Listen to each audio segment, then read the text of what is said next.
Slaughter is down, beef production is down, and carcass weights are up. Joining us now is Derrell Peel, our livestock marketing specialist. And Derrell, let's talk first about those slaughter numbers and kind of put that all in perspective. Well, as you mentioned, total cattle slaughter is down about 4.8% this year, but slaughter is a combination of several classes of animals, and so we have to sort that out a little bit to understand what's going on.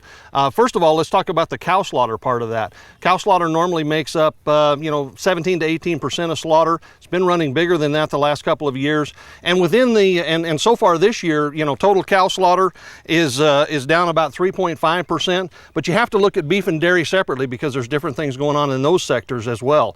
Dairy cow slaughter is up this year, beef cow slaughter is down, and we expected that, and we expect to see it drop even farther as we go into the summer. In the last 6 weeks, beef cow slaughter has been down over 17%, and again, those numbers will drop even farther compared to year ago's highly elevated levels due to the drought last year. So cow slaughter is pulling the total slaughter down as a part of that slaughter picture. Okay, and then how does slaughter compare to the cattle coming out of feedlots then?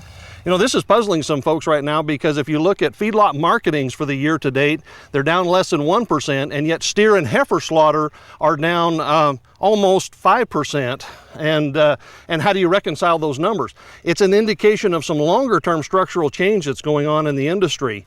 Yeah, the Cattle on Feed report only measures those feedlots that are over 1,000 head in capacity, and we know that historically there's been about 15% of the total fed cattle produced came out of small farmer feedlots, primarily in the Midwest, that were less than 1,000 head. What this data tells us is over the last year we have seen a pronounced exodus of those small feedlots, and so that the measured Cattle on Feed report is measuring a higher percentage of total steer and heifer slaughter than it ever has before. Okay, and let's kind of continue on this theme and look at the carcass data now. The carcass data has the same thing. If you look at overall carcass weights, they're up for the year. But you have to break it down between the yearlings, the steers and heifers versus the cows. And what you see there is that all of those are up as well. But of course, on average, cow carcasses weigh less than steer and heifer carcasses.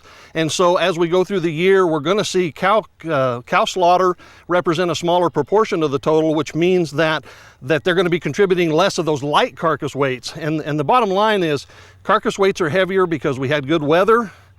Steer and heifer carcass weights at the feedlot level are higher because we're using some new products, specifically the beta agonist products, which is adding additional weight to those cattle.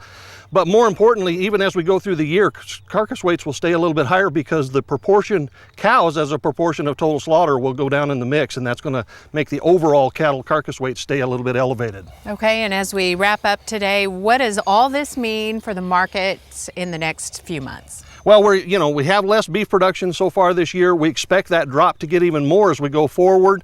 But again, it's a combination of slaughter being down dramatically, and that will be because of less cows, but also less steers and heifers in the second half of the year. At the same time, those carcass weights are going to stay higher than a year ago because of the products we're using, as well as the contribution or the less contribution of lighter weight cow carcasses to that mix.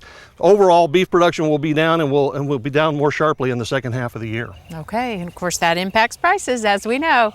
Derrell Peel, Livestock Marketing Specialist. Thanks a lot.